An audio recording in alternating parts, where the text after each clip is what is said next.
본 방송에서 제공하는 투자 정보는 투자 판단에 대한 조언입니다. 방송에서 제공하는 주식의 가치, 가격 상승 및 가격 하락에 대해서는 방송사에서 보장하지 않습니다. 시청자 여러분 안녕하십니까? 최은정입니다. 간밤 미국 증시에서 다우지수는 오르고 S&P 500 지수와 나스닥 지수가 하락하는 등 혼조세를 보인 가운데 오늘 국내 증시 양지수는 시간이 흐를수록 오름폭을 다소 늘려가는 모습입니다. 코스피는 2620선을 회복했고요. 코스닥은 1.4%나 상승하면서 877포인트 선에서 거래가 되고 있습니다. 저희 방송은 유튜브를 통해서 참여가 가능합니다. 서울경제TV 검색하고 들어오셔서 시장과 관련한 궁금증 남겨주시면 반영해서 답변 드리도록 하겠습니다. 저희 방송은 시청자 여러분들을 위해서 정보들을 제공하고 있는데요. 이 같은 정보는 투자 판단에 대한 전문가들의 조언입니다. 해당 주식의 가치나 수익률을 보장하고 있지는 않습니다. 서울경제TV와 서울경제신문은 당사의 브랜드입니다. 서울경제증권TV와는 무관하며 기타 유사 명칭에도 주의를 해주시기 바랍니다. 5월 25일 수요일 오늘장 내일장 바로 시작합니다.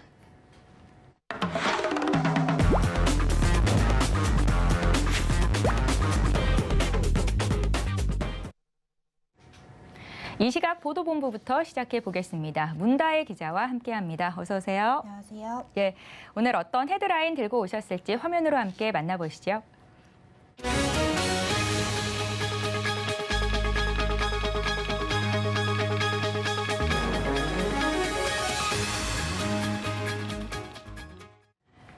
네, 내일 한국은행의 금융통화위원회가 예정이 돼 있습니다. 하느니 여기서 기준금리를 올릴 것으로 보인다고요? 네, 한국은행이 오늘 26일 다시 기준금리를 0.25% 인상하고 올해 소비자 물가 상승률 전망치를 4%대로 크게 올려잡을 것으로 보입니다.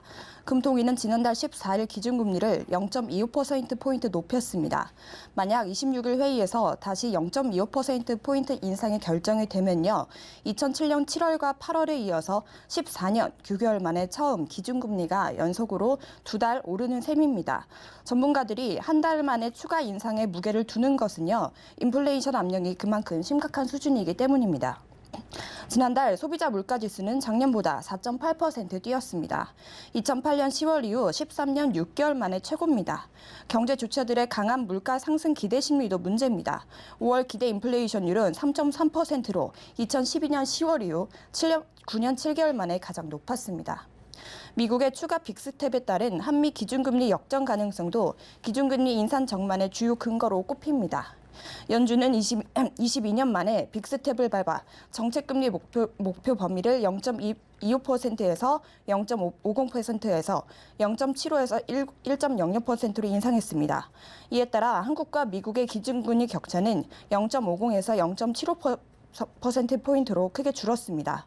원화 입장에서 기준금리 수준이 미국을 웃돌더라도 차이가 크지 않으면 외국인 투자자의 자금 유출과 급격한 원화 가치 하락 등이 나타날 수 있습니다. 예, 금통위가 열리는 내일 한은은 수정 경제 전망도 내놓는다던데 내용이 어떨까요? 네, 내일 한은은 수정 경제 전망도 내놓습니다. 전문가들은 한은이 현재 3.1%인 올해 소비자 물가 상승률 전망치를 4%대로 높일 것으로 보고 있습니다. 한은이 연간 4%대 소비자 상승률 전망은 2011년 7월이 마지막으로 이번에 10개월 말에 4%대가 다시 등장할지 주목이 됩니다. 올해 실질 GDP의 성장률의 경우 3.0%대에서 2%대 중후반까지 하향 조정될 가능성이 크다는 게 전문가들의 시각입니다. 예, 다음 소식 이어서 보겠습니다. 엔데믹 시대가 도래하면서 기업들이 너도 나도 다시 뛸 준비에 나서는 모습입니다. 어떤 업계에 대한 기대감이 가장 크게 나오고 있습니까? 네, 항공업계의 기대감이 가장 큽니다. 여객 수요가 살아나고 있기 때문입니다. 국토교통부에 따르면 지난달 국제 여객 수는 64만 4천 명입니다. 지난해보다 무려 259.8% 급증한 수치입니다. 특히 입국 전 코로나19 검사로 신속 항원 검사가 인정이 되면서요. 여객 수는 더 탄력을 받을 것으로 보입니다. 대한항공은 여객 노선 운항 재개에 나섭니다. 우선 다음 달 미국과 미주 노선을 중심으로요. 주에 27회를 증편합니다. 여객 노선의 경우 화물 수익성이 높은 상용 노선을 중심으로 증편을 추진을 하고요. 또 미주 노선의 연결을 강화하고 동남아 노선의 공급을 확대합니다. 특히 대한항공을 좌석을 빼서 화물 전용기로 운영했던 여객기에 다시 좌석을 장착하고 있습니다. 아시아나항공의 경우는요. 코로나 기간에 화물기로 개조한 A350기를 다시 여객기로 되돌리면서 리오프닝을 준비하고 있습니다. 복원된 여객기는 다음 달부터 미국과 유럽 등 장거리 노선을 중심으로 투입될 전망입니다. 남은 6대의 개조 화물기는 일단 화물기로 운영이 되고요. 향후 동향에 따라 추가 개조를 검토한다는 방침입니다. 예, 항공뿐 아니라 여행 재개로 이 면세점 업계에 대한 기대감도 커지고 있다고요? 네, 면세점 업계도 본격적인 신호탄을 쏘아 올렸습니다. 개점 휴업 상태였던 시설을 재정비하고 줄였던 영업 시간을 원복시키는 등 손님 맞이에 본격적으로 나섰습니다. 대표적으로 업계 1위 롯데면세점은 호주 시드니에 신규 시내 면세점을 오픈하면서 오세아니아 면세 시장 공략에 나섰습니다. 2020년 6월 싱가포르 창의공항 오픈 이후 683일 만에 출점인데요. 글로벌 리오프닝의 신호탄이라는 평가가 나옵니다. 코로나로 해외 모든 매장의 문을 닫았던 롯데 면세점은요, 임시 휴업 중인 한 개점을 제외하고 현재 모든 매장의 운영을 재개하고 나섰습니다. 올해 베트남에 새로운 매장을 열면서 2,500억 원의 매출을 올린다는 목표입니다. 국내 면세점 실적 회복에도 나선 상황입니다. 환율 보상 프로그램 등 내국인 마케팅뿐만 아니라 중국 보따리상에 쏠려있는 매출 구조에도 변화에 나섭니다. 신세계 면세점은 충성 고객 만들기로 리오프닝을 준비합니다. 보통 해외여행이 1년에 한 번에서 3번이나 면세점 이용 기회가 많지 않다는 점에 주목해 여행을 가지 않을 때에도 혜택을 제공해 충성도를 높이겠다는 겁니다. 대표적으로 면세점 중 유일하게 면세점 VIP 회원에게 백화점 VIP 혜택을 제공하는 것이 대표적인 전략입니다. 여기에 수시로 라이브 방송과 다양한 이벤트도 진행하면서 고객 락인 효과도 노립니다.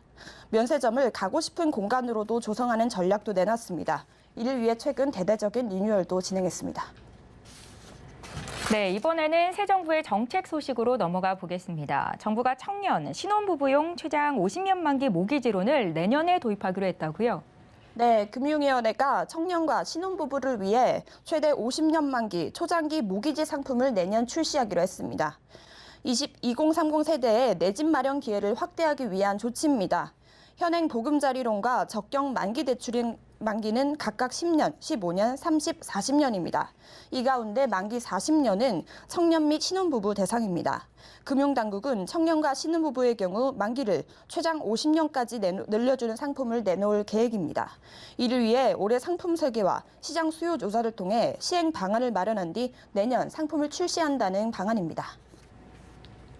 예, 청년과 신혼부부에게 반가운 소식이 아닐 수 없는데요. 이 금리는 어떻게 책정이 될까요? 네, 금리는 시장 금리 수준의 신혼부부의 주거 안정 지원 필요성과 예산, 재원 상황 등을 고려해 책정할 방침입니다. 보금자리론 대상 주택가격 상한을 기존 6억 원 이하에서 9억 원 이하로 확대한 방안도 검토하고 있습니다. 이와 관련해서 주택금융공사도 초창기 모기지론 상품 출시안 관련 검토 작업에 착수한 것으로 알려졌습니다. 주택금융공사는 지난해 7월 금융권 최초로 만기 40년짜리 보금자리론과 적격대출 상품을 선보인 바 있습니다. 아울러 청년을 포함한 생애 최초 주택 구입 가구의 경우 주택담보대출 비율의 최대 상한을 기존 60에서 70%에서 80%로 완화하는 방안을 연내 추진하기로 했습니다. 또한 생애 최초 주택 구입 가구의 LTV 완화 등과 연계해 대출 시 청년층의 미래소득이 충분히 반영될 수 있도록 DSR 산정 때 장래소득 인정 기준을 활성화할 방침입니다. 금융당국은 장래소득 인정 기준과 관련해 은행연합회의 가이드라인을 활성화하거나 소득구간을 직선해서 곡선으로 확대하는 한편 방안과 그리고 장래소득 인정 비율을 현재 50%에서 높이는 방안 등을 다각도로 검토하고 있습니다. 예, 새 정부 정책까지 알아봤습니다. 오늘 이 시각 보도본부는 문다혜 기자와 함께했습니다. 잘 들었습니다. 고맙습니다. 예, 오늘 국내 증시 양지수가 모두 시간이 흐를수록 오름폭을 늘려가는 모습입니다. 코스닥은 1% 넘게 상승을 보이는데요. 시황 흐름 자세히 보겠습니다. 김혜영 캐스터 전해주시죠. 안녕하십니까. 캐스터 김혜연입니다. 네, 전일 미증시는 스냅쇼크로 인해서 기술주를 중심으로 낙폭이 다소 짙게 나타났었죠. 또 미국과 유럽의 PMI 지수도 부진하게 되고 신규 주택 판매도 부진하는 등 다소 아쉬운 경제 지표들이 발표가 된 것도 영향을 줬는데요. 다만 국내 증시들은 이 같은 악재들이 선반영됐다라는 인식과 함께 오늘 양대 시장이 모두 빨간불을 켜내주고 있습니다. 그럼 자세한 이 시각 지수 상황부터 살펴보겠습니다. 오늘 코스피 지수가 상승 출발 이후에 오전장에 다소 출렁이는 모습이 나타나기도 했는데요. 현재는 상승 전환한 이후에 계속해서 고점을 높여가지고 있습니다. 현재 0.75%의 강세를 보이고 있고요. 오늘 코스피 시장에서는 은행 관련주 또 종이 목재 관련한 종목들의 상승이 눈에 띄고 있습니다. 이어서 코스닥 지수도 확인해 보시죠. 네, 코스닥 지수도 마찬가지로 상승 출발을 했습니다. 오전장에 잠시 파란불을 켜내는 모습이 포착이 되기도 했는데요. 현재는 상승 반전에 나서준 모습입니다. 현재 이 시간 고점 부근에서 움직이고 있고요. 1.33% 강세를 보이고 있습니다. 오늘 코스닥 시장에서는 게임 업종들이 하반기 장르 다각화 전망이 되면서 모처럼 빨간불을 켜내주고 있습니다. 이어서 수급도 확인해 보시죠. 현재 기관의 매수세가 들어와 주고 있습니다. 외국인은 3거래 연속 매도 우위를 보이고 있고요. 개인도 장중에 매도 전환을 한 모습입니다. 기관이 현재 4,117억 원 매수 우위가 보여지고 있습니다. 이어서 코스닥의 수급도 확인해 보시죠. 네, 코스닥에서는 현재 외국인과 기관의 매수가 들어와 주고 있습니다. 개인은 마찬가지로 코스닥 시장에서도 장중에 매도 전환을 한 모습이고요. 기관은 현재 566억 원, 외국인은 113억 원 매수 우위가 보여지고 있습니다. 이어서 오늘장 상승하는 업종 테마도 살펴보겠습니다. 네, 제지주가 다시 한번 강하게 움직여주고 있습니다. 국제 펄프 가격이 사상 최고치를 경신하게 되면서 국내 제지 관련주가 동반 상승을 보이고 있는데요. 이로써 5거래 연속 펄프값 가격이 상승 추세를 이어나가고 있습니다. 러시아와 우크라이나의 전쟁 장기화로 펄프 공급이 차질을 빚게 되면서 가격이 오르게 된 건데요. 관련주들은 펄프값 상승으로 인해서 실적 회복이 예상이 되고 있는 만큼 주가도 상승을 보이고 있습니다. 무림페이퍼는 현재 15% 급등을 보이고 있고요. 페이퍼 코리아도 5%가 넘는 상승세에 무림 SP도 현재 5.47%의 강세를 보이고 있습니다. 이어서 하락하는 업종 테마도 살펴보겠습니다. 네, 2차 전지 관련주들이 하락세를 보이고 있습니다. 바이든 대통령의 방한으로 인해서 기대감의 주가가 움직이는 모습이 나타났었는데요. 다만 전일 미증시에서 스냅 충격으로 인해서 기술주가 전반적인 하락세를 나타냈고 또 특히나 테슬라는 상하이 기가팩토리 공장이 제대로 가동이 안 되게 되자 7% 가까운 하락세가 나타났었죠. 이로써 지난해 고점 대비 50%가량 주가가 빠지게 된 건데요. 이렇게 미증시에서 대형 전기차 업종들이 하락세를 보이게 되고 또 그간 오른 데에 따른 차익 실현 매물들이 나오면서 오늘 2차 전지 관련주들이 쉬어가는 모습입니다. LG 에너지 솔루션 현재 3% 가까운 하락세 보이고 있죠. LNF도 3.47%, 일진 머티리얼즈는 현재 8%가 넘는 낙폭을 보이고 있습니다. 이어서 증시 탑10 확인해 보겠습니다.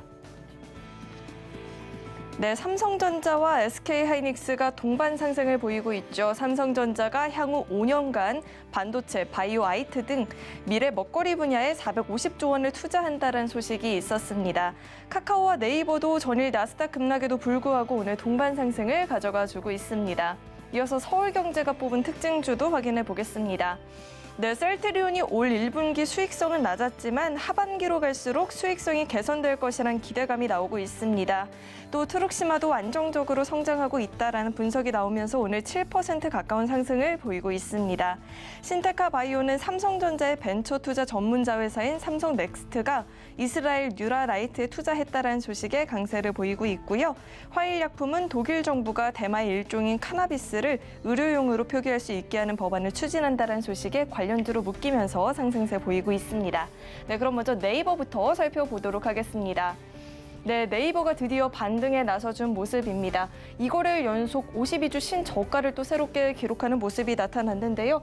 오늘은 전일 나스닥의 급락에도 불구하고 0.19%의 강세를 가져가 주고 있습니다.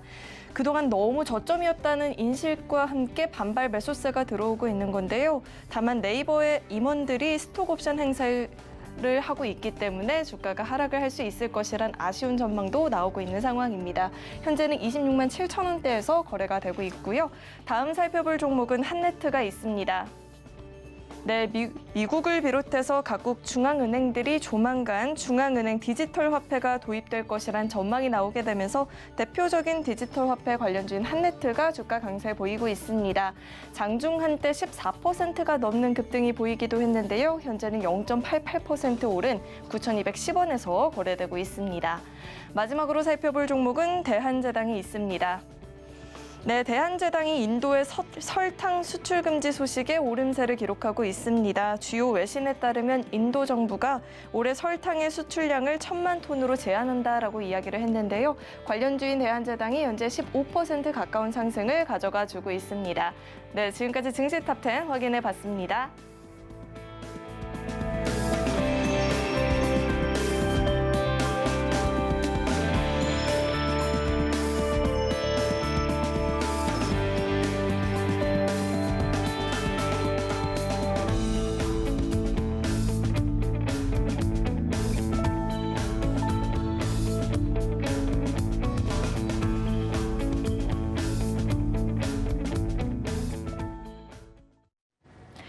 네, 외국인가 기관의 수급 상황 살펴보는 수급 포착 시간입니다. 오늘은 다올투자증권 영업부 이성웅 차장 전화 연결하겠습니다. 차장님 안녕하세요. 네, 안녕하십니까? 예, 이 시각 눈에 띄는 수급 특징주가 있으실까요? 네, 우선 오늘은 그 외국인과 기관에 매수하는 부분이 좀 스펙트럼이 좀 넓은데요. 우선은 이 한국항공우주가 지금 수급이 많이 몰리고 있습니다. 우선 북한이 미사일을 발사했다는 소식이 나와주면서 오늘 한국항공우주뿐만 아니라 방위산업 관련주들의 상승세가 눈에 띄게 지금 나타나는 상황인데요. 우선 그 뉴스에 보도됐던 부분을 본다고 한다면 이 동해상으로 오전 6시 한 8시 42분 그 사이에 탄도미사일을 각 한 발씩 어떤 그 발사된 사실을 좀 포착했다라고 보면서 지금 현재 이 부분에 대한 방산주도 상승세가 나오고 있지만 아시겠지만 이제 미국 바이든 대통령 방안으로 인해서 한미 어떤 그 군사작전이나 이런 부분이 더 공고해진다라는 그런 시각이 많이 좋아지면서 지난주 산업주들에 대한 관심이 있었는데 역시 이런 또 이슈가 나왔을 때 이 미사일에 대한 이슈가 물론 좋은 소식은 아니지만은 그런 부분에 대해서 주가 측면에서 봤을 때는 방위산업주들에 대한 관심이 높아진다. 그리고 이 방위산업주 안에서도 대장주인 한국항공우주가 오늘 좀 상승세가 좋게 나와주고 있습니다. 한국항공우주에 LG 넥스원 이런 대형주 위주로서 접근한 게 전략이 좋지 않을까 판단되고요. 이 두 번째는 셀트리온입니다. 올해 1분기 수익성에 대한 부분에 있어서 약간의 실망 매물이 좀 나왔었는데 하지만 하반기에 대한 수익성이 기대감이 커지면서 저가 매수 관점으로 들어간다라고 좀 볼 수 있겠고요. 우선 바이오시밀러 미국 처방 실적 보고서를 통해서 이 셀트리온에 대한 트룩시마 처방액과 또 수량 마켓 쉐어가 안정적으로 성장하고 있다는 평가도 나와주고 있기 때문에 1분기 실적에 대한 실망보다도 제가 봤을 때도 하반기를 생각한다면은 우선은 지금 이제 적극 매수 관점으로도 접근해도 무리가 없지 않을까 이렇게 판단됩니다. 네, 종목별 순환매가 빠르게 돌아서 종목에 접근하기가 참 어려운 장이 펼쳐지고 있는데요. 오늘 포착하신 특징주는 어떤 쪽일까요? 네, 오늘도 수급적으로 강하게 몰리고 있는 종목이죠. 바로 이제 삼성바이오로직스 말씀을 드릴 텐데요. 이 삼성바이오로직스 같은 경우에도 이 어떻게 보면 어닝 서프라이즈 1분기를 기록한 이후에 우상향 곡선을 그리고 있습니다. 우선 삼성바이오로직스 같은 경우에도 그 전에는 이 어떤 제약바이오 업종으로서 투자 심리가 많이 얼어붙어 있었지만은 1분기 실적 발표로 2분기, 3분기 실적에 대한 기대감이 커진다라고 좀 볼 수 있겠고요. 매출 같은 경우는 1, 2, 3 공장이 안정적인 가동에 나와주면서 이 제품 판매량은 확대될 가능성이 크고요. 원달러 상승 효과도 제가 본다고 하더라도 1분기에서 2분기도 나올 가능성이 있다라고 생각이 되고 있습니다. 또 바이오 위탁 생산 분야 같은 경우는 고정비가 큰 비율을 차지하기 때문에 매출이 일정 정도로 나오면 매출액 증가 대비해서 영업이익이 더 큰 폭으로 증가하는 영업 레버리지 효과가 크기 때문에 삼성바이오로직스에 대한 관심은 좀 계속 가져야 되지 않을까 판단되고 있고요. 우선 그 삼성바이오 에피스 지분 인수 1차 지금 납부를 완료하면서 이 에피스를 자회사로 품었다는 점에서 봤을 때 이 삼성바이오로직스가 그 전에 어떤 바이오젠과의 공동 경영 체제에서 단독 경영 체제로 바뀌면서 어떤 업무적인 효율화가 분명히 있지 않을까 판단되면서 삼성바이오로직스를 관심주로 말씀드리고요. 이 목표가는 95만 원, 손절가 75만 원 말씀드립니다.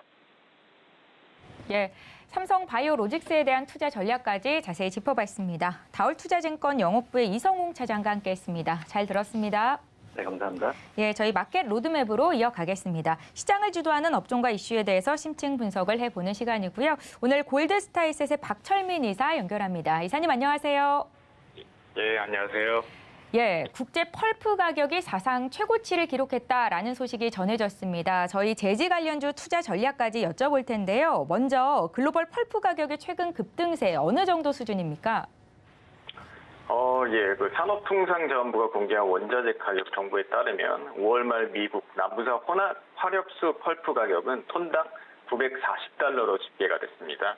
그러니까 지난해 6월에 한 지금으로부터 약 1년 전이죠. 925달러 최고치를 기록했는데 이를 넘어서 이번 5월 말 톤당 940달러로 최고치를 이제 기록한 것이죠. 원래는 이제 675달러였던 올 1월 펄프 가격과 비교함에도 한 40% 정도 거의 오른 가격이라 볼 수 있고요. 최고치도 최고치지만 종이 원료로 쓰이는 펄프 가격이 올 들어 5개월 연속 상승세를 보이는 중이고 이러한 흐름은 당분간 꺾이기 힘들다는 의견들이 많습니다. 지난해 6월 최고치를 찍은 국제 펄프 가격이 이후에는 하락세를 보이다 1월부터 지속 급등 조짐을 보이는 것은 아무래도 러시아의 우크라이나 침공 장기화가 폭등의 사유라 볼 수 있겠고요. 러시아와 우크라이나 전쟁의 장기화로 펄프 공급 차질에 따른 여파가 글로벌 펄프 가격 급등을 견인하고 있고 또 다른 주 원재료인 고지, 즉 이제 재생 펄프라고 하는데 이런 화장지 등에도 사용을 하는데 이 재생 펄프 가격 역시 오름세를 보이고 있습니다. 연초 대비 국내 재생 펄프 가격이 15% 가까이 상승했고 그런 수입 가격의 경우에는 2021년 평균 가격 대비 30% 이상 이렇게 급등한 모습을 볼 수 있습니다. 이러한 재지 및 휴지 등 주 원료인 펄프의 그런 재생 펄프 가격 급등과 또 물류비 상승은 결국 제지 업계 비용 증가로 이어지고 이는 다시 제지 가격 상승으로 연결되어 전체적인 소비자 가격 인상이라는 악순환이 계속될 수밖에 없겠습니다. 그래서 글로벌 펄프 가격이 경제 전반적으로 굉장히 우려가 되고 현재 아주 그 문제가 좀 앞으로 미래에 대한 좀 전망이 어둡다 이렇게 좀 말씀드릴 수 있겠습니다. 네, 펄프 가격이 고공행진을 이어가니까 이에 또다시 제주주가 급등세를 나타내는데요. 관련주들의 흐름은 어떻게 보십니까? 예, 아무래도 이제 펄프 가격 급등으로 전체적인 제지 관련주가 오늘 급등하는 이런 모습을 보였는데요. 대표적으로 무림페이퍼 있죠. 무림페이퍼가 제지 펄프 기타 금융 도매 사업도 이제 하는 회사인데 제지 부분은 아트지, 백상지 등 인쇄용지를 제조해서 이제 판매를 하고 있는 기업입니다. 굉장히 펄프 가격에 민감할 수밖에 없겠죠. 이런 무림페이퍼 금일 최고 상한가까지 도달했다가 좀 조정을 받아서 지금 현재 3,280원 약 16%대 상승 중에 있고요. 그리고 페이퍼코리아 한 4에서 5%대 정도 오른 한 2,090원.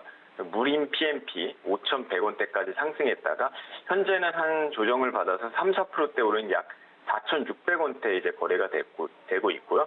신풍재지 3%대 상승한 2,055원 기록 중에 있습니다. 그 외에도 한창재지, 한솔재지, 영풍재지 등 재지라는 이름, 페이퍼라는 이름 이렇게 들어간 재지 관련주들은 전부 전반적으로 좀 상승세, 갭 상승해가지고 좀 조정 부분은 받고 있는데 전반적인 어떤 상승세에 있고요.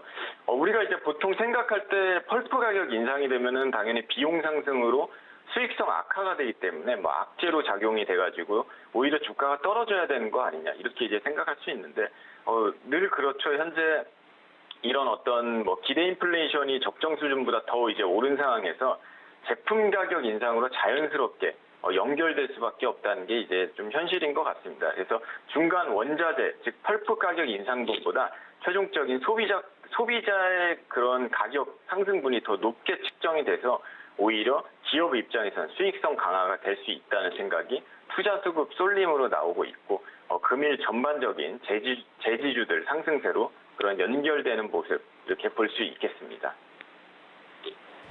예, 제지 관련주는 장중 변동성이 심해서 투자는 참 어렵겠다라는 생각도 드는데 잠시 뒤에 투자 전략 여쭤보기로 하고요. 그런가 하면 제지 산업의 또 다른 골칫거리가 바로 옥수수 값이다라고 합니다. 제주 원료로 옥수수가 사용되는 거 저는 오늘 처음 알았는데 치솟는 옥수수 가격이 제지 산업에 미치는 영향은 어떨까요? 예, 사실 저도 처음 알았습니다. 저도 옥수수가 들어가는지 저도 처음 알았는데. 이제 러시아 사태로 펄프 가격 아니라 전반적인 유가, 그리고 곡물 가격도 굉장히 최근에 이제 폭등을 하고 있죠. 거의 많이 오른 정도가 아니라 폭등을 하고 있다고 말하는 게 맞는 것 같은데, 그 중에 하나가 이제 옥수수 가격입니다. 그래서 이런 우크라이나 이제 러시아 간 전쟁 등으로 인해 올해 옥수수 가격이 거의 한 37%, 40% 정도 가까이 올랐는데요. 코로나 이전인 2019년에 비교를 한다면 거의 한 2배 가까이 올랐다고 보시면 됩니다. 그래서 이런 옥수수값 상승은 당연히 기본적으로 사료 및 그런 식품 기업 등에 영향을 준다고 생각할 수 있는데, 물론 거기도 영향을 1차적으로 주는데 제지 산업에도 영향을 실제로 주고 있습니다. 그래서 제가 이걸 알아보니까 우리가 이제 종이 핵심 원료는 보통 펄프 및 이제 재생 펄프, 아까 말한 고지, 이게 전체 한 50% 이상 이제 들어간다 보면 되는데, 여기서 제지의 자재로 옥수수도 일부 들어간다고 합니다. 그래서 옥수수의 전분이 이 펄프나 고지의 섬유질을 결합시키는 그런 역할을 하는 만큼 꼭 필요한 원료이고, 국내 종이 생산량이 지난해 이제 1,150만 톤인데 대략 20만 톤의 옥수수가 종이 제조에 실제로 쓰였습니다. 여기서 옥수수가 이제 원가에서 차지하는 비중이 인쇄용지 같은 경우에는 5%대 안팎, 골판지는 2% 정도 사용을 하고 있고요. 전체적으로 봤을 때 크지는 않지만 제지 관련 제품 생산에 있어서 옥수수가 거의 한 4%, 5% 정도까지 많이는 들어간다고 이렇게 보시면 되겠습니다. 그래서 이런 예상치 못했던 옥수수 수급 불안과 그런 가격 급등이 악화되면서 이렇게 지금 우리나라 이제 쿼터제로 들어오는 수입 물량을 좀 증량해 줄 것을 농식품부에 요청해 놓고도 있는 상황이고요, 업계에서. 그만큼 현재 제지 업계에서 이제 펄프 가격도 문제지만 이런 옥수수 가격도 상당히 어떤 비용 부담으로 작용된다, 이렇게 좀 볼 수 있겠습니다. 예, 또 하나 이 제지 업계의 상시적인 리스크로 해상 운임이 꼽히고 있습니다. 최근 해상 운임이 반등세로 돌아섰는데 이 제지 관련 기업의 수익성에는 어떤 영향이 있을까요? 그렇죠. 아무래도 굉장히 이 물류 관련된 게 전반적인 우리나라 이제 제조업인데, 그리고 우리나라는 이제 무역 수출하는 국가이기도 하고 중간 원자재는 이제 수입을 하는 국가 입장에서 이제 해상 운임료의 그런 인상은 전체적인 어떤 비용 이제 악화가 좀 되는 부분이 있는 것 같아요. 그래서 이 제지도 어쩔 수 없는 그런 경우인데, 특히 이제 제지는 이제 제품을 주로 배로 운반을 하기 때문에 코로나 사태 이후 보통 해상 운임이 굉장히 치솟았거든요. 그래서 비용 부담이 굉장히 커진 업종 중 하나입니다. 제지는 이제 무역에 있어서 주로 컨테이너선을 이용을 하게 되는데요. 보통은 원래 물류비의 한 원가에서 5%에서 10% 정도 차지를 했었는데, 최근에는 이제 유가 상승과 운임료 급등으로 약 20%까지 거의 한 2배 이상 이렇게 기존의 어떤 비중을 차지하는 것보다 2배 이상 올랐다고 이렇게 보면 되겠습니다. 근데 이게 이제 비용도 문제인데, 제조업계 관계자에 따르면은 종이의 경우에는 사실 가격 대비 좀 부피도 크고 무게도 많이 나가기 때문에, 그래서 그렇기 때문에 이제 아무래도 해상 운임료에 관한 그런 단가, 수익성이 이제 해운업체에 관련해서 좀 낮게 측정을 되는 부분이 있습니다. 그래서 선적 우선순위에서 좀 밀리는 부분이 있다고 이런 얘기도 나오고 있고요. 즉 종이를 실은 컨테이너 공간 확보도 쉽지 않은 그런 상황이라고 합니다. 게다가 이제 어떤 운임이 이제 해상 운임만 있는 게 아니라 한국까지 이동하는 철로의 차선책은 이제 트럭 운송밖에 없는데, 그런 상황에서 현재 글로벌적으로 우리나라뿐만 이제 특히 미국이나 유럽 각국에서 트럭 운송 운임료가 현재 기존 대비 2배 이상 올라서 펄프 구매 기업들의 부담을 굉장히 가중시키고 있는 이런 상황입니다. 이렇게 해상 운임과 펄프 가격이 오름세를 지속하면은 당연히 제지 관련 제품들의 가격도 인상될 수밖에 없고요. 현재 종이, 화장지, 뭐 기저귀, 물티슈 등 사실 제지 관련해 가지고 우리 일상으로 굉장히 소비재 그리고 산업재로도 많이 사용을 하고 있거든요. 그래서 이런 생필품 가격 상승은 더욱 가파라질 수밖에 없겠고, 즉 이제 이런 물류비 상승은 당연히 수익성과 그런 비용적으로 이제 비용이 굉장히 오르기 때문에 수익성에도 상당히 부정적인 어떤 영향을 끼친다, 이렇게 좀 말씀드릴 수 있겠습니다. 네, 물가 상승에 영향을 주는 이슈들이 계속되고 있어서 참 안타깝다라는 생각이 듭니다. 제지주, 테마성으로 접근을 하기보다는 좀 성장성을 내다본 투자를 하고 싶은 생각도 드는데요. 최근 제지 관련 기업의 이슈는 친환경이라고도 하더라고요. 제지 관련주 투자 전략 어떻게 가져가면 좋을지 이사님의 탑픽 종목까지 듣겠습니다. 네. 뭐 지금까지는 제지주들이 뭐 현재에 관한 얘기였다면 향후 좀 친환경 사업은 특히 성장성의 하나로 대두두고 있는데요. 뭐 굳이 제가 이렇게 설명드리지 않아도 최근 환경 이슈 그런 것들이 어떤 강화, 그리고 ESG 환경 경영의 하나의 비용이 아니라 자산이 되고 있는 그런 시기인 만큼 제주업종의 친환경 사업 확대는 하나의 4차 산업의 영역이라고 볼 수도 있겠습니다. 각종 생필품에서 뭐 빨대나 컵, 이런 기타 등등 모든 이런 어떤 제품에서 사실 기존에는 플라스틱을 많이 사용을 했는데, 최근에는 이제 종이로 생산하는 모습을 보이고 있죠. 그만큼 각 제지사들이 친환경을 필두로 내세워서 경영과 브랜드를 살리고 있고, 실제 친환경 관련 M&A나 신제품 개발 등이 굉장히 활발하게 지금 이루어지고 있는 실정입니다. 그 제지산업의 친환경 부분 진입에 대한 그 비중 확대가 뭐 더 커질 수밖에 없겠죠. 그래서 여기서 이제 뭐 전반적으로 다 이런 환경 산업은 다 가고 있다고 보고 있고요. 이 제지 관련해서 탑픽 종목을 뽑자면은 한창제지라는 그 기업을 한번 뽑아봤는데요.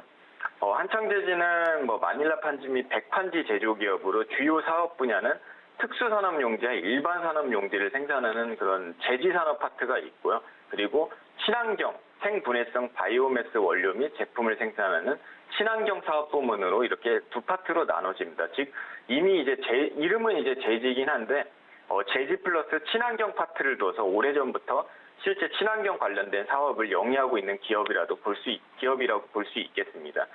국내 백판지 업계는 한창제지 점유율이 원래 한 6%대 정도 됐었는데 최근 M&A를 통해서 20% 가까운 점유율을 가지게 되었고요. 또 지속적인 생산설비 투자 그리고 여러 가지 경쟁력 강화에 공격적으로 좀 나서는 그런 모습을 보이고 있습니다. 또 친환경 파트에서도 작년에 실질적으로 국내 최초 완전분해 종이컵 개발 등 환경 관련주로 부각이 되기도 했고요.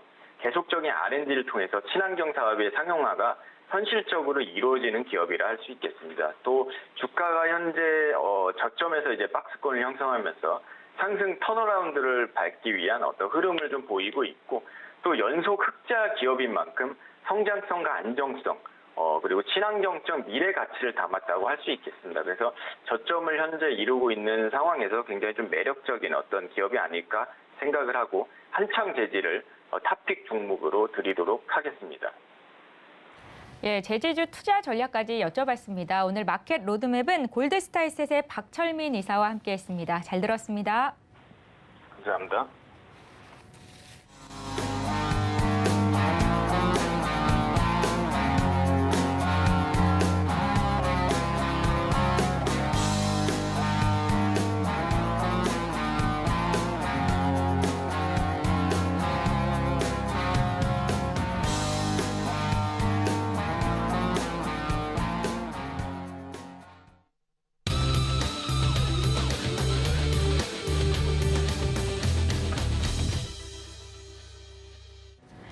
마켓 리더들과 함께 시장의 핵심 이슈 짚겠습니다. 이슈 칼럼 시간이고요. 인포스탁 데일리 기업 정책 연구원장이시죠. 최양호 원장님 모셨습니다. 안녕하세요. 반갑습니다. 예, 미국 증시의 불안 양상이 심화되고 있습니다. 그렇죠. 어제 뭐 혼조세를 보였었는데요. 최근 증시 흐름 좀 어떻게 보세요?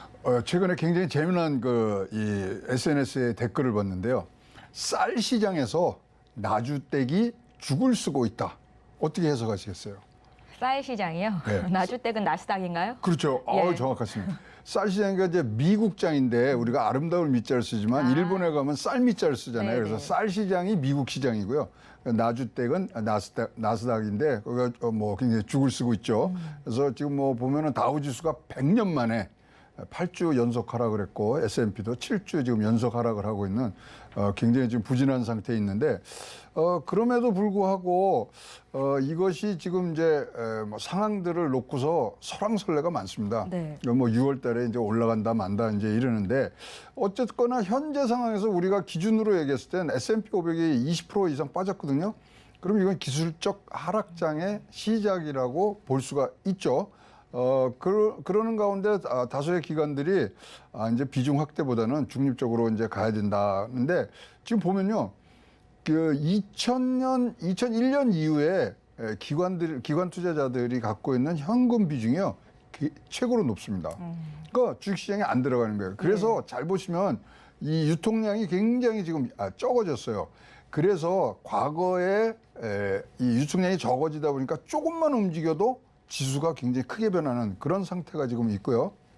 그다음에 뭐 잘 아시지만 암울한 경제 전망 그리고 지금 이제 또 부정적인 기업 실적들 뭐 이런 것들이 지금 계속해서 지금 나오고 있기 때문에 지금 미국장에서는 지금 변곡점에 서 있는 듯한 모습을 보입니다. 특히 또 여기 이러는 상황에서도 뭐 항상 우리 낙관론자가 있고 비관론자가 있잖아요. 그럼 이제 낙관론자들의 얘기를 들어보면 6월 달에 반등한다는 거예요. 네. 왜 그러냐면 단기 반응이 일어날 수 있는 게 뮤추얼 펀드들이 5월 말에 리밸런싱을 해야 됩니다. 근데 그러면서 지금 잠재 매수를 지금 들어가야 되는데 여기가 규모가 340억에서 560억 달러 정도가 됩니다. 그게 갑자기 월말에 이제 쓰이는 부분들이 있고요.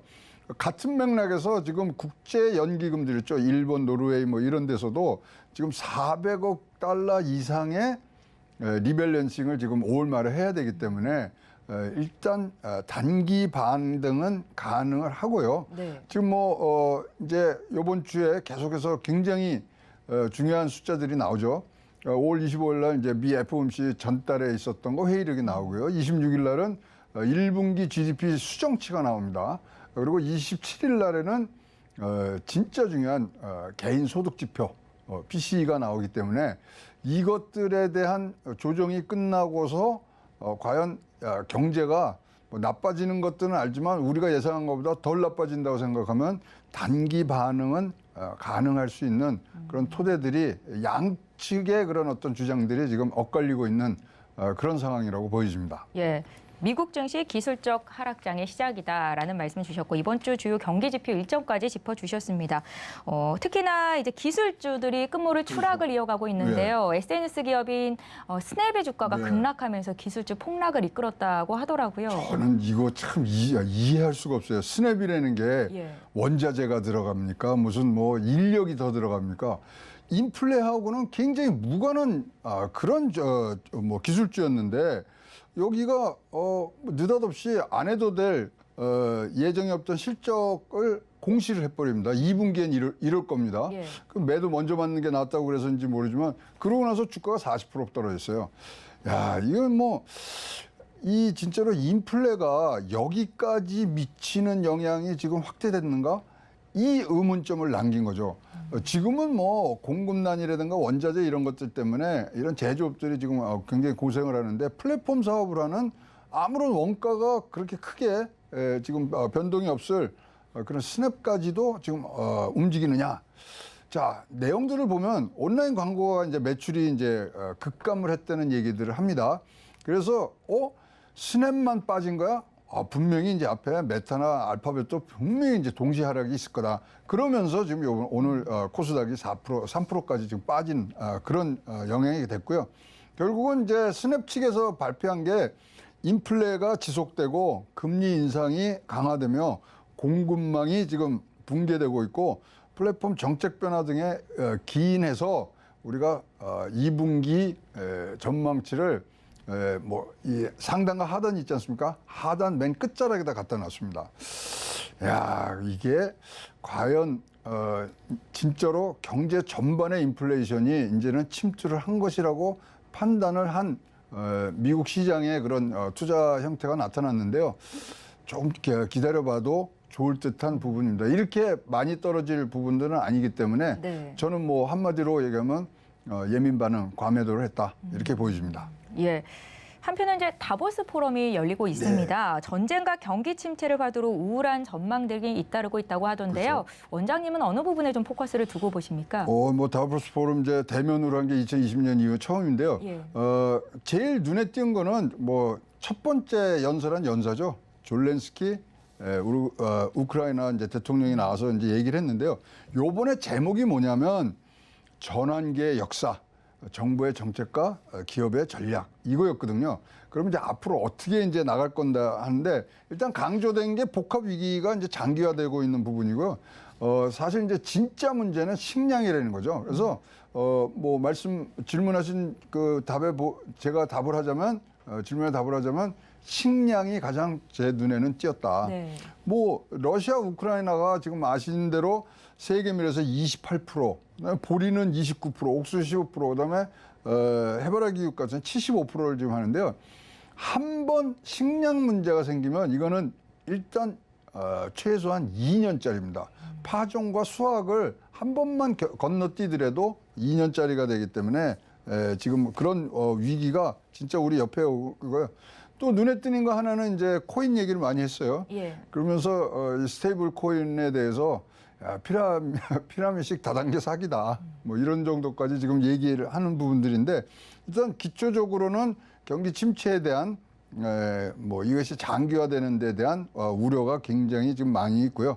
그다음에 이제 여러 가지들 얘기를 합니다만 일단 전쟁이 끝나야 될 거고 금융 긴축에 대한 스케줄이 나와야 될 거고 달러와 절상에 대해서도 많은 얘기가 있었던 것 같습니다. 거기다가 이제 중국의 성장 둔화에 대한 우려 등이 나왔는데요. 이번에 재미난 거는 다보스 포럼 가보시면요. 회의가 한 200개 정도 돼요. 각 예. 중국은 4개밖에 지금 참석을 안 하고 굉장히 축소를 해서 진행이 되고 있는데요. 지금 왜 중국이 이번에 이렇게 참가단을 줄였냐면요. 제로 코로나에 대해서 준비를 많이 했거든요. 다보스에서. 제로 코로나 풀으세요. 그래야 전 세계가 돌아갑니다. 그런데 그것에 대비해서 지금 4개 회의 정도만 해서 기후변화에 대해서는 대사까지 보냈습니다만 다른 부분들은 보면 이거 사실 국제사회에서 보고 있는 제로 코로나 정책, 중국의 이 정책에 대해서는 세계의 눈높이는 비슷하다고 보여집니다. 예. 다보스 포럼의 주요 주제 중에서 이 식량 문제를 가장 심각하게 받아들이고 계시다라는 말씀 주셨습니다. 저희 이번에 좀 환율 얘기를 해볼게요. 네. 원달러 환율이 1,300원까지 올라갈 수 있다라는 극단적인 이제 리포트들도 나왔었는데 네네. 일단은 지난주 금요일 1,290원을 찍고 조금 내려와 있는 내려왔죠. 상황이거든요. 흐름 어떻게 보십니까? 저번 때 제가 하시라고 하는 1일 3 환율은 하고 계세요? 1일 3 환율 꼭 하셔야 돼요. 네. 자, 1,300에서 지지선이 강력하게 지금 구축 중에 있습니다. 왜 이유가 그러냐면 지금 거주자 외환 예금이 지금 굉장히 감소 중이에요. 60억 달러가 지금 줄었습니다. 그런 걸로 봐서 1,300원에서 지금 지지선인데 이게 이제 뚫리면 진짜 뭐 지붕이 없이 올라갈 수 있는 부분들이 있는데 자, 지금 달러가 강세가 되고 위안화 약세 뭐 이런 것들이 나옵니다만은 지금 환율이 높은 게 좋을까요? 환율이 낮은 게 좋을까요?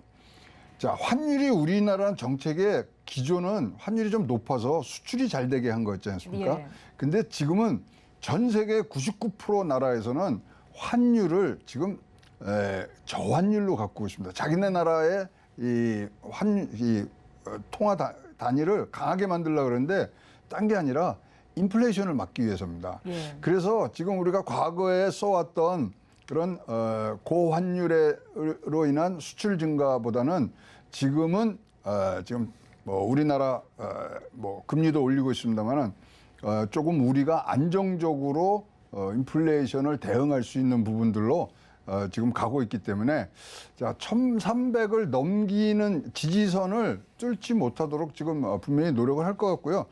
그런 면에서 보면 대만도요. 네. 세계에서 외환보유고 제일 많다는 대만도 지금 달러 매도하고 있거든요. 그래서 낮은 환율을 지금 가는 게 전 세계의 지금 흐름 그렇게 보시면 좋겠습니다. 각국은 인플레이션을 막기 위해서 자국 통화를 절상시키려는 노력을 그렇죠. 하고 있다라는 말씀이시고요. 저희는 이번 한미 정상회담을 앞두고 이 원화 약세를 방어할 통화 스와프 체결 방안 논의를 점치는 목소리도 있었었는데요. 통화 동맹에 대한 내용이 거론이 됐습니까, 원장님? 그래서 이제 의제로 하자 그래서 물밑 작업을 했는데 예. 일단 미국 측에서 두 가지 이유로 이제 반대를 했어요. 아니 통화 수합한다 그러면 국제 금융 위기가 나왔다는 걸 인정하는 꼴인데 이거 하는 게 좋겠습니까? 두 번째. 그리고요, 우리가요, 정부 당국인데 연준이 이것을 오롯이 독립성을 갖고 하는데 우리가 왈가왈부할 수 있는 의제는 아닙니다. 그래서 이제 사양을 했습니다만은 그럼에도 불구하고 지금 공동성명에는 굉장히 좋은 얘기가 나왔어요. 외환 시장에 대해서는 서로 협력을 한다. 이거 진짜 이례적인 겁니다. 왜냐하면 미국이 다른 나라 국가의 외환 시장에 개입하는 거에서는 굉장히 부정적인 나라거든요. 그러니까 맨날 뭐 환율 뭐 이게 제재를 한다, 뭐 환율 관찰 대상국이다 하잖아요. 그것을 넘어서서 이례적으로 협력한다는 얘기를 했기 때문에 굉장히 좋은데요. 어쨌든 간에 이제 경제 안보 대화 이게 이제 백악관과 우리 대통령실과의 이제 상설체로 가지 않습니까? 그리고 통화 환율에 관해서는 1년에 2차례 국장급 회의를 정례 회의화한다는 것에 지금 했기 때문에 굉장히 이제 안정적으로 갈 수 있는 베이스는 갖고 있고요. 물론 이제 상설 통화 스와프가 된 나라가 전 세계 5개가 있어요. 예. 거기에 6번째로 우리나라가 들어갔으면 좋았을 뻔했는데 그런 부분보다는 일단 환율 시장에 대해서는 좋은 시그널을 뭐 최대한대로 나올 수 있는 시그널이 나왔기 때문에 일단 통화 스와프는 안 됐지만 거기에 버금가는 그런 뭐 협상의 결과였다고 보여집니다. 예. 글로벌 증시 변동성이 심화되고 있습니다. 오늘 국내 증시가 상승을 보이기는 하지만 이제 5월 달이 채 일주일도 남지 않은 상황에서 앞으로 6월 투자 전략은 어떻게 가져가야 될지 원장님 의견 좀 들을게요. 말씀하신 대로 변동성이 심화되고 있는데 우리나라가 이때 이런 금융위기를 맞을 때마다 참 이 체육계에서 대단한 분들이 나와요. IMF 때 박세리, 요번에는 이제 손흥민 선수가 득점왕을 하면서 했는데 보니까 손흥민 선수의 그런 장점들을 우리가 그대로 따오면 굉장히 좋은 투자가 될 것 같아요. 자, 손흥민 선수의 장점이 뭡니까? 빠른 스피드잖아요. 빠른 스피드라는 것은 결정력이 있다는 거예요. 그럼 자, 빠른 스피드가 그냥 나오는 게 아니죠. 지금 손흥민 선수의 스피드가 100m 11초 2에 달리는데 거기까지 얼마나 노력을 했겠습니까? 그래서 지금부터는 자기의 포트폴리오를 바꾸는데 굉장히 빠른 그런 스피드가 지금 필요한 때고요. 그다음에 이제 장점 중에 또 두드러지는 게 양발을 다 같이 쓰는 거죠. 자, 양발을 같이 쓴다는 것은 여러분이 리밸런싱 할 때 어느 한쪽 면으로만 모시면 안 됩니다. 그래서 새롭게 여러분들이 포트폴리오를 짜실 때는 양발을 다 쓸 수 있는 그러니까 뭐 해치도 하시고 하는 부분들. 그래서 옛날에 이제 뭐 몰빵을 했다느니 뭐 장기 투자해서 방면이 길게 치고 잡고 친다 뭐 이런 거보다는 조금 더 조화스럽게 가는 거가 중요하고요. 그다음에 이제 득점왕에 오르는 데는 뭐 자기 팀 동료인 뭐 해리 케인의 역할이 필요했잖아요.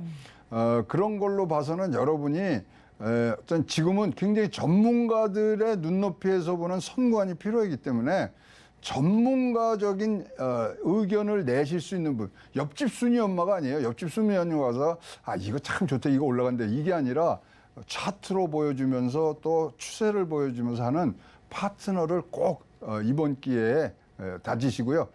또 그런 분들과 같이 의견을 나누면서 단단하게 만드실 때 6월 달에 여러분들은 승리하는 여러분 수익 왕이 되실 수 있는 기본이 된다고 생각을 합니다. 예, 글로벌 증시 점검을 하고 투자 전략까지 그 해안을 얻어봤습니다. 오늘 현대경제연구원의 최양호 원장님과 의견 들어봤습니다. 말씀 잘 들었습니다. 예, 오늘장 내일장 저희가 준비한 소식은 여기까지입니다. 저희 방송에서 제공하고 있는 정보는 투자 판단에 대한 전문가들의 조언입니다. 해당 주식의 가치나 수익률을 보장하고 있지 않습니다. 서울경제TV와 서울경제신문은 당사의 브랜드입니다. 서울경제증권TV와는 무관하며 기타 유사 명칭에도 주의를 해주시기 바랍니다. 저희는 잠시 뒤 마감 임박 60분의 승부로 돌아옵니다. 고맙습니다.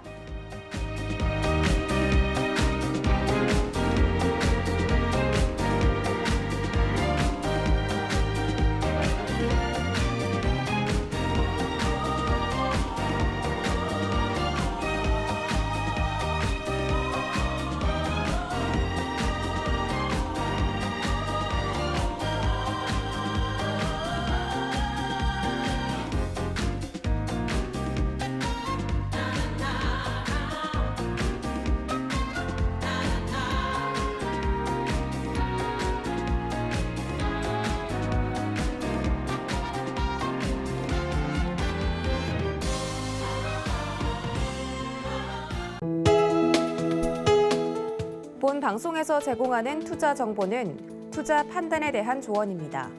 방송에서 제공하는 주식의 가치, 가격 상승 및 가격 하락에 대해서는 방송사에서 보장하지 않습니다.